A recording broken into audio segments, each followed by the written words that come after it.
This vine is called Happy Wanderer. It's Hardenbergia. I rarely use it for clients. You're all pretty lucky that I don't use this thing on your job.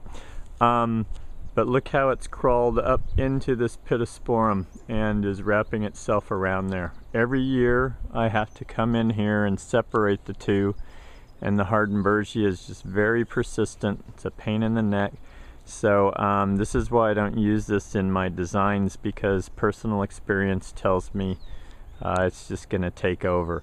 So, but if you've got any vines that are kind of wandering beyond their edges, this is time when you can take control of that, do some pruning, and just don't let them get too far into your shrubs, because they'll start cutting off circulation, potentially strangle out the plant, and leaves will start to die off because they're getting overrun by the vine. This is Hardenbergia Violacea, Happy Wanderer. Appropriately named, I might add. I just removed one out of my yard after 9 years.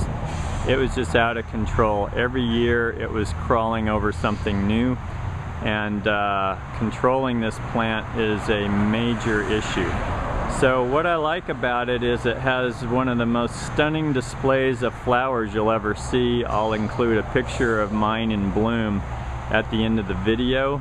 And it's got a beautiful evergreen foliage. So if you can put this in a spot where it's controlled, and like here, it's kind of unusual that these are 12-year-old plants you're looking at, and yet they're not allowing it to go up the arbor. And I guess it's because they like the look of the arbor in this commercial application, but I'm sure the designer intended for these to be on the arbor, not at the base of the arbor, creating a big bush.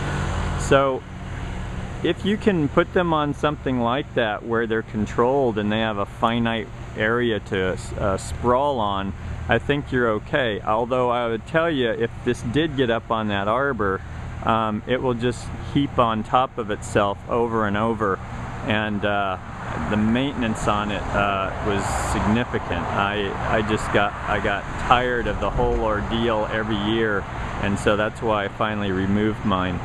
Also, these are very, very susceptible to scale, and also I got whitefly on mine. So they're a little, you know, they definitely have some pest issues that other vines are not going to give you.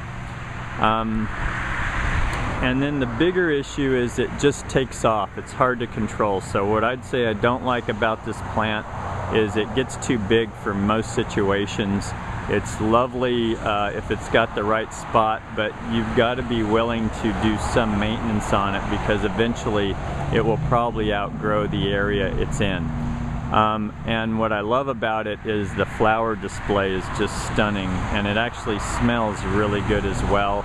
And it's one of the earliest things to bloom. In our area in Northern California, it blooms in February, March. So that's one of the earliest bloom cycles we get of any plant.